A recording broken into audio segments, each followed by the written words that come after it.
Okay. Here we are, everybody. Welcome to the Sconset Advisory Board meeting of, what is today? 14, I think. Yeah, March 14th, 2022. Regular meeting of the Sconset Advisory Board. And I'm going to call and see who's here. Members, when I call your name, please respond. Caroline Ellis. Here. Thank you. Clement Durkis. Here. Angus McLeod. I don't hear Angus. That's okay. Mary Lathrop Will cannot join us. And I declare we have a quorum. With that, I will ask for a motion to accept the agenda as presented on the screen. So moved. Second. Thank you. I have a second. All those in favor, please say aye. Aye. Aye, Robinson, aye. Members have it. Okay.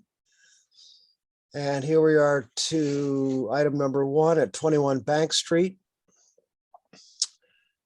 And if you will indulge me for a second, I have to figure out. Okay. Hang on one sec.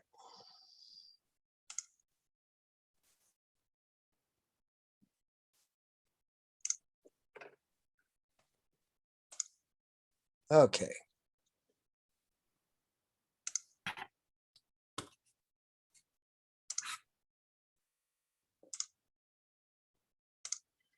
There we go.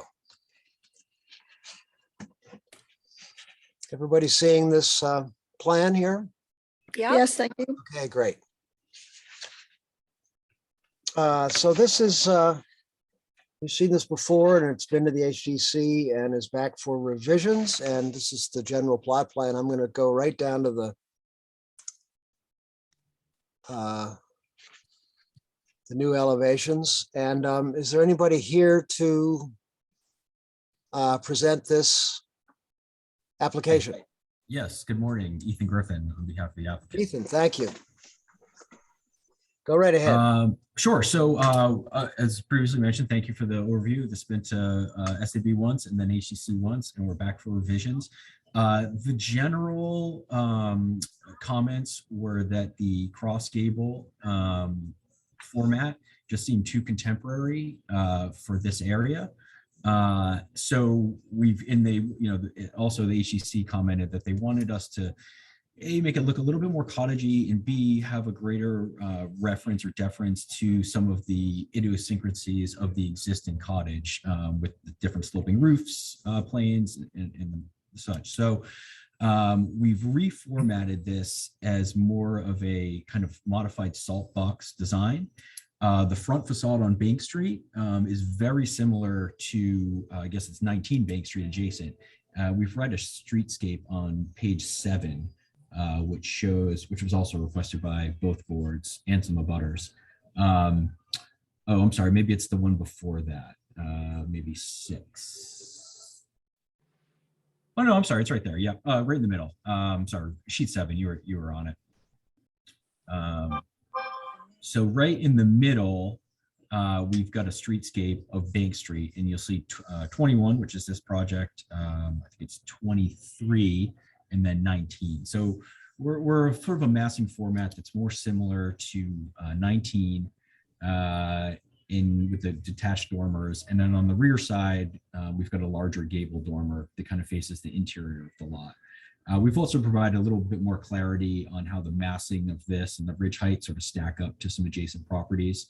So we think we're in the ballpark. Obviously, it's more modern construction, so to get it that low was not without some effort. But maybe if we scroll the elevations, I can kind of run through a lot of the changes. Hopefully, it's fairly illustrative, just the format we've used. So this is Bank Street. You can see again we've abandoned the cross gable format with more of this sort of raised kind of eave and then a detached dormer along the front. Obviously keeping the existing door, but expanding the trellis to kind of take up some of that sidewall. Okay, let's see.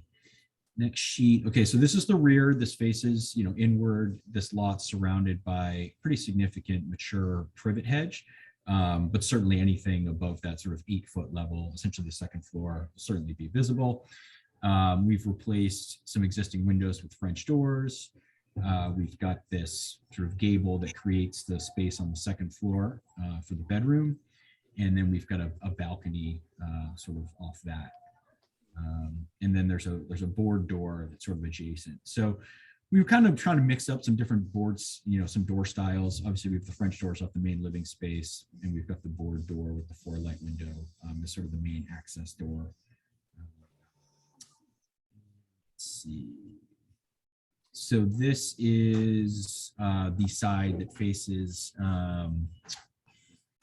the side street. Forgive me, I can't remember the name off the top of my head, but this is largely, so again, the first floor is largely obscured by the privet hedge of Jefferson. But again, the second floor certainly visible. You can see here where we're trying to mix up some of the pitches. Again, this isn't a reference to sort of the existing cottage. Obviously, it's not an exact copy, but sort of working with that idea. And we've got varying eave heights that helps us move the ridge line kind of off center. Again, trying to make it a little bit more of kind of a funky structure was the goal there.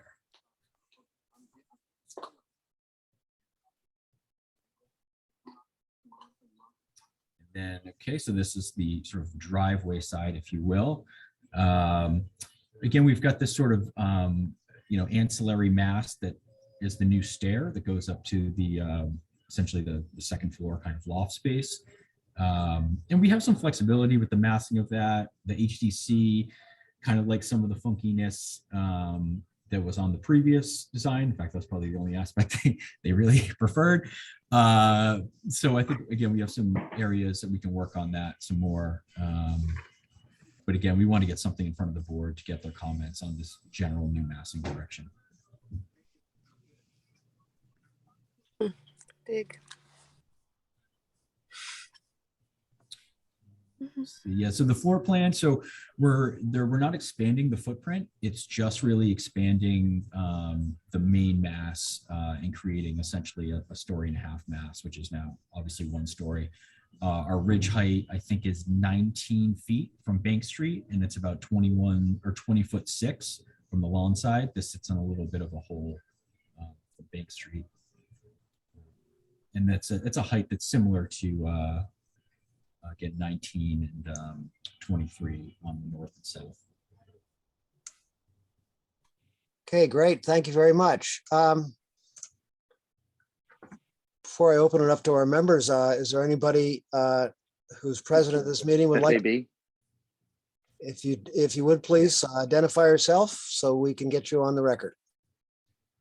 Hi, this is Patrick Quigley from Nantucket Architectural Group. Thank you, Patrick. Janet Ballou at 21 Front Street. Great. Would any of And I'm either of you like to sorry, comment?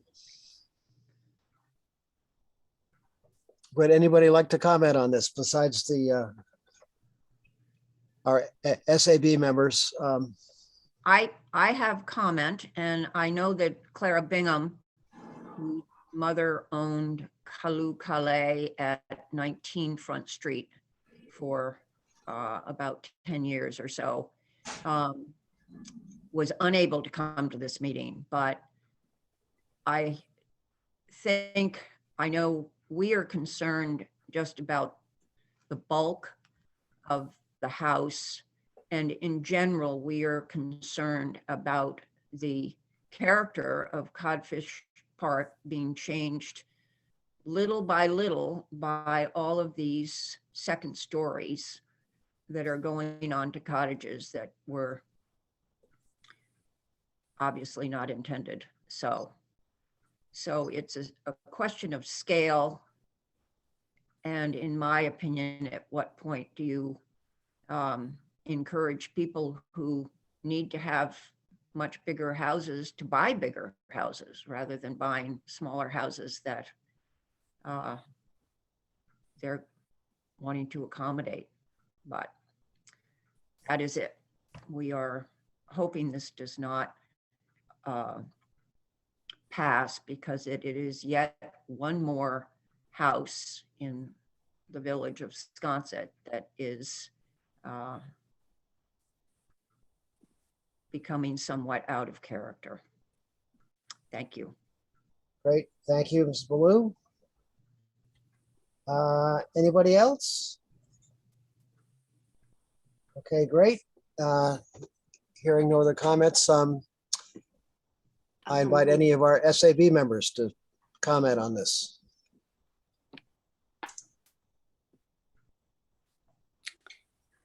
Okay, Rob, Rob, go Caroline, go ahead. No. I just wanted to see if Rob would read Mary's comments at some point. Yes.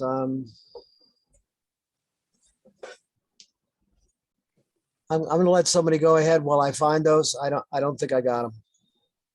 Clement?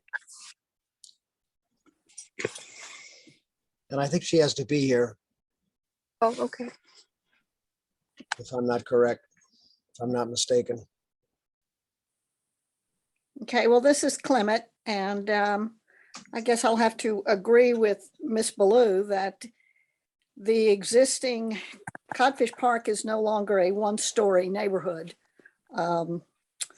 This is one of the holdouts of the one-story houses, and I agree, I hate to see it go to 2 stories. I really don't know how to say, let's stop. I know they can say that the houses on both sides, you know, they can count the 2-story houses that are down in Codfish Park as opposed to the 1-story houses.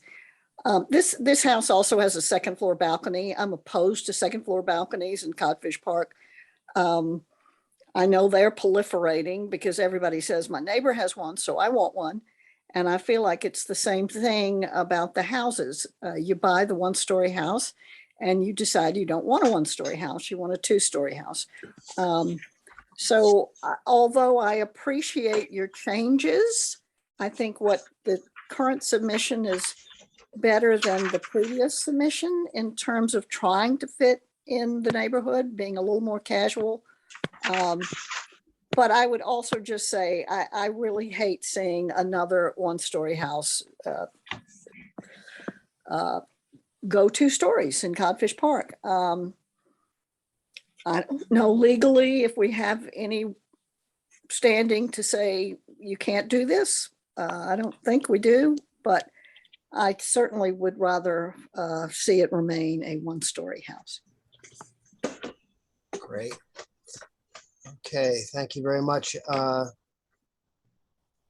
Let's see, Caroline. I'm in exactly the same position as Clement, actually.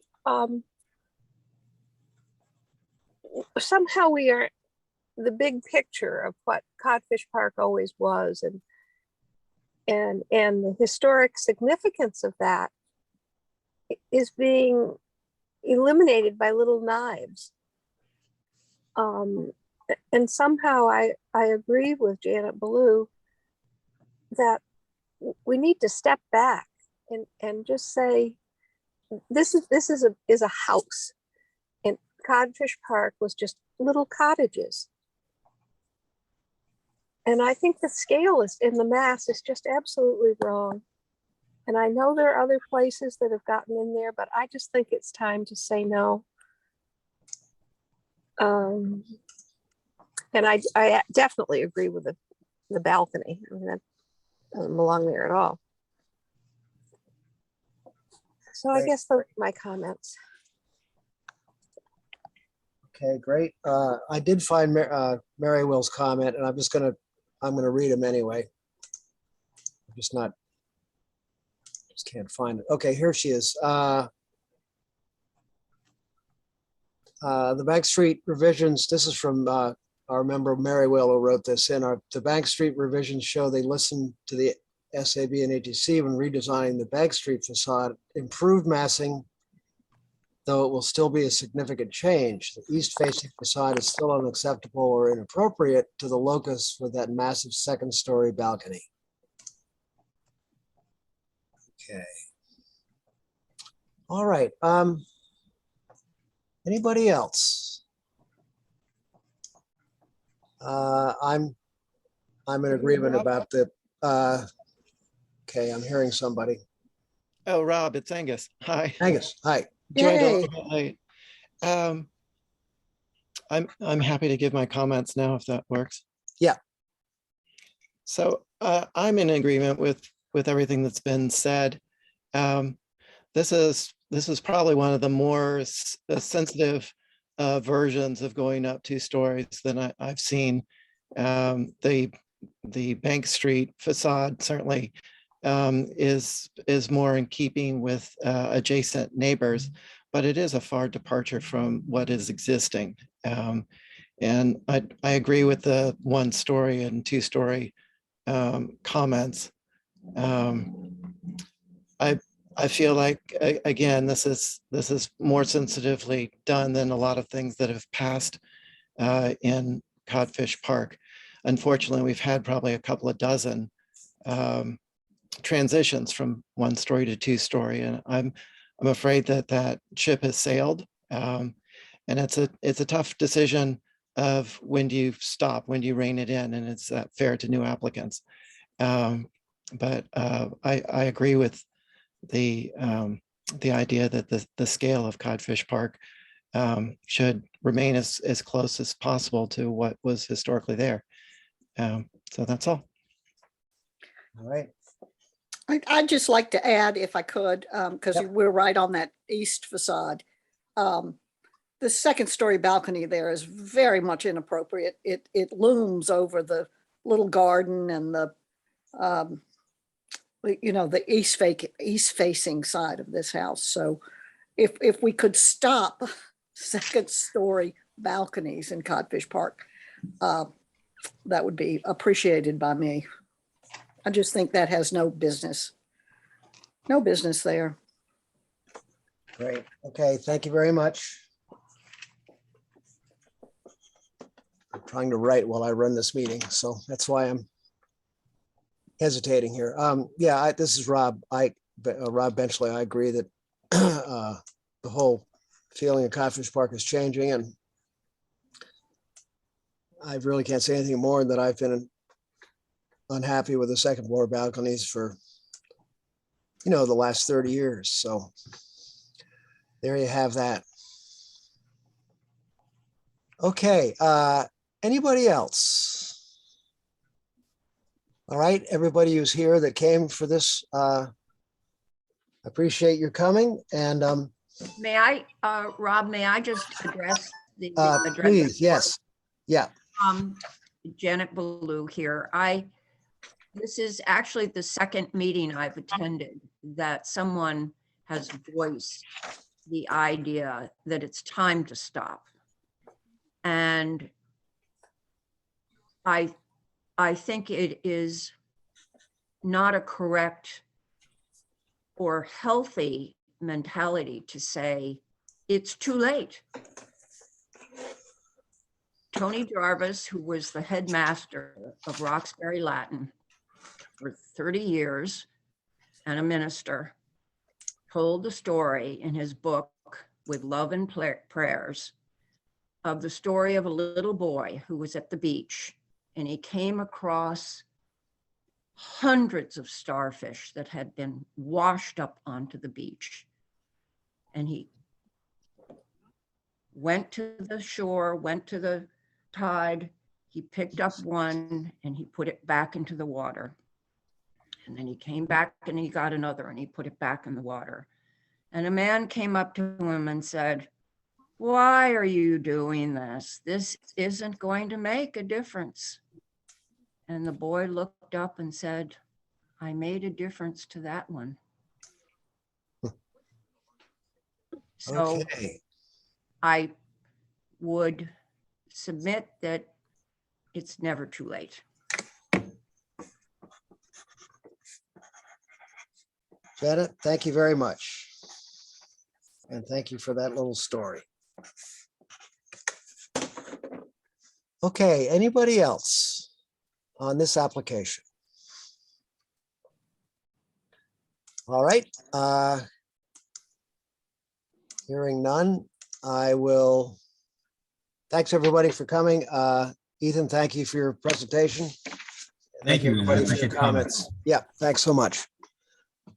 Okay, so we're going to move now on to the trash bins at 25 Broadway. We saw this before, and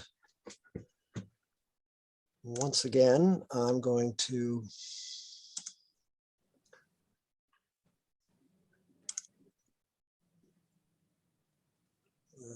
right there. Okay.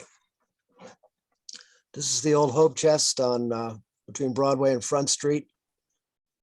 And I just went straight to the page. I don't have the application from the last time, but it was pretty much kind of helter-skelter. And if members have had any time to look at this, this apparently is just two bins side by side on that southeast corner, if I'm correct.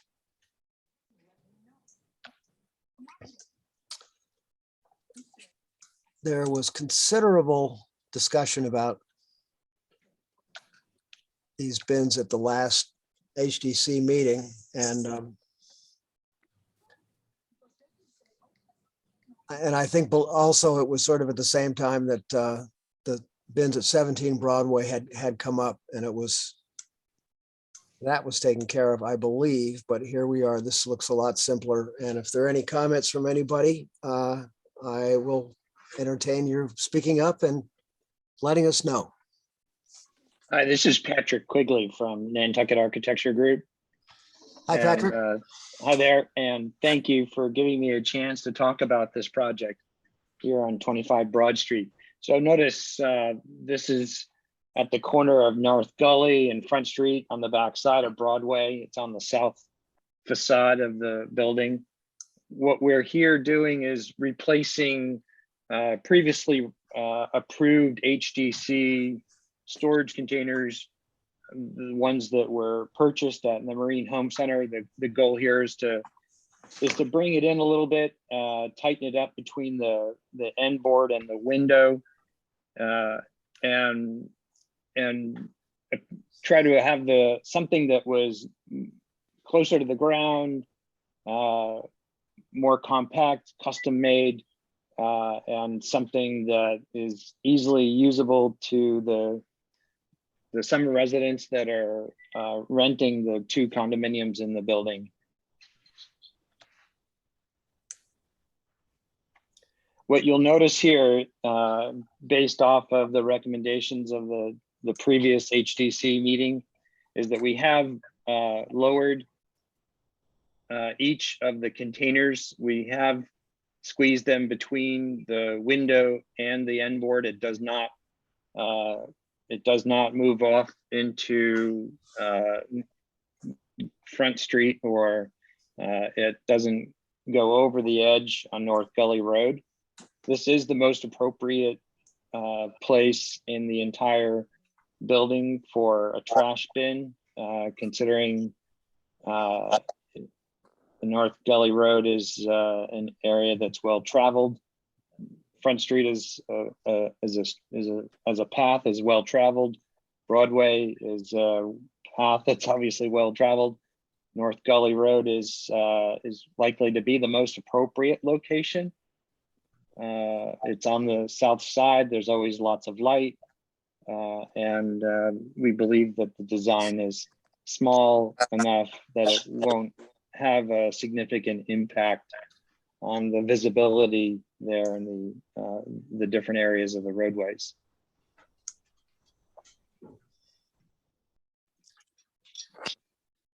Okay, great.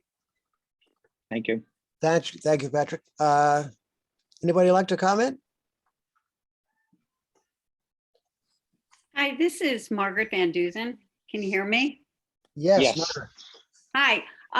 So I guess I have a question, and that is it now, I'm glad that it's been substantially reduced and that sort of the design from 17 Broadway is no longer being proposed for 25.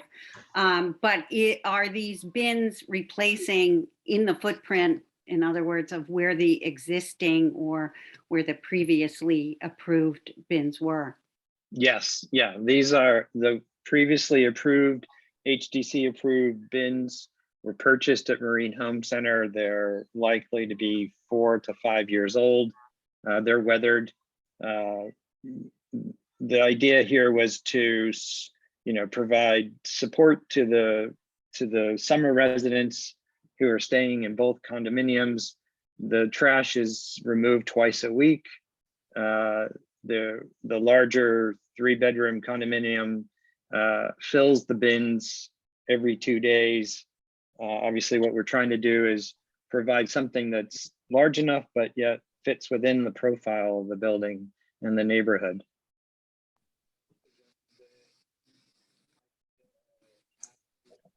That was a yes. Now, Janet Ballou, can anybody hear me? Okay, Yes. Janet, yes, So you can hear me now? yep, Yes. All right. First of all, I just wanted to say that that is not North Gully Road. It's a teeny little lane that goes between Broadway and Front, and I forget the name of it. It's it runs between Eagle Cottage and Hope Chest, and it's just one house long, but it's not North Gully Road. Oh, it's not North, sorry. No, and my question the last time this was brought up before the Sconset Advisory Board was to just ask about property lines. So in other words, this is absolutely in the same place that the current bins are. And you're just going to make them somewhat more attractive and then line them up to the edge of the house. Is that correct?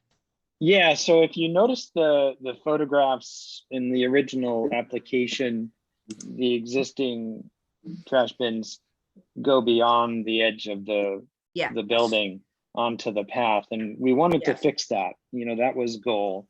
Hence the reason why we're doing the custom design versus going out and just buying another one.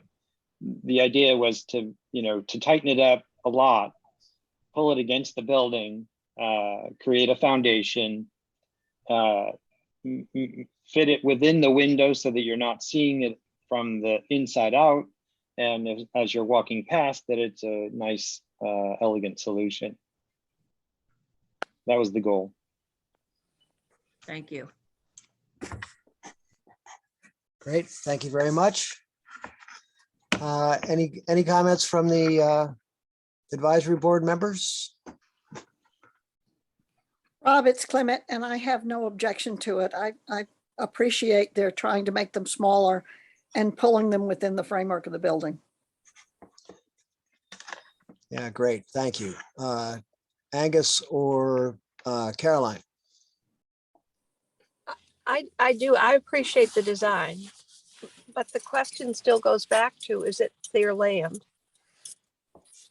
And the design, I mean, the old bins, we all have them, are the bin itself is approved by the HDC, but it doesn't mean that the installation of them is approved by the HDC.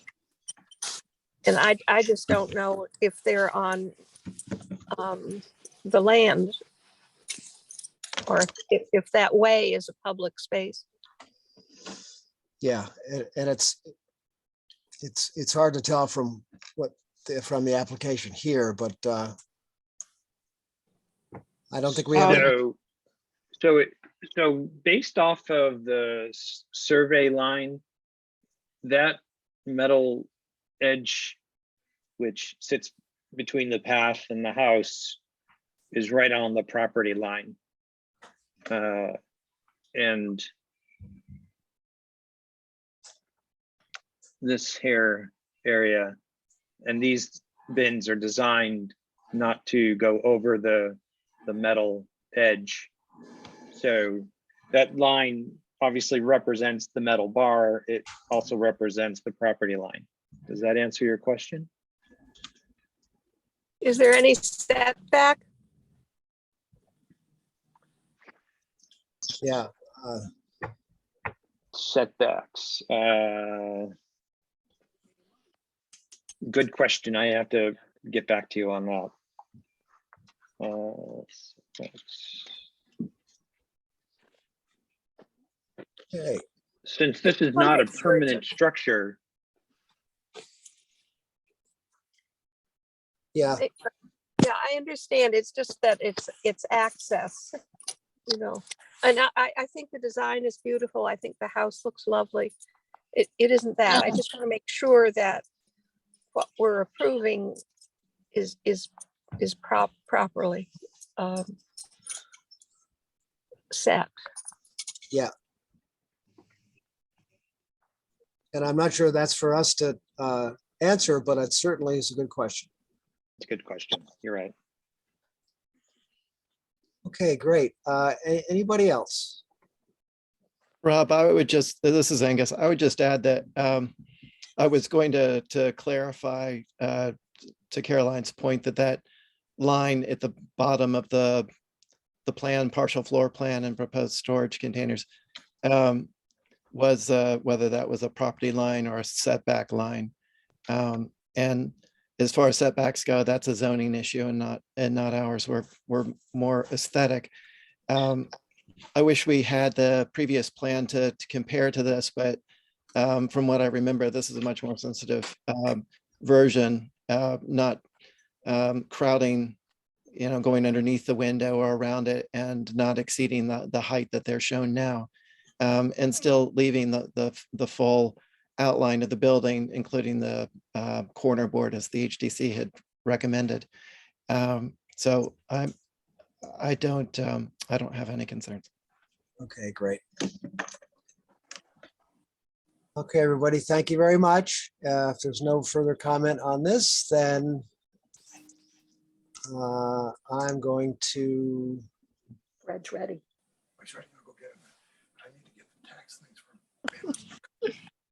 okay.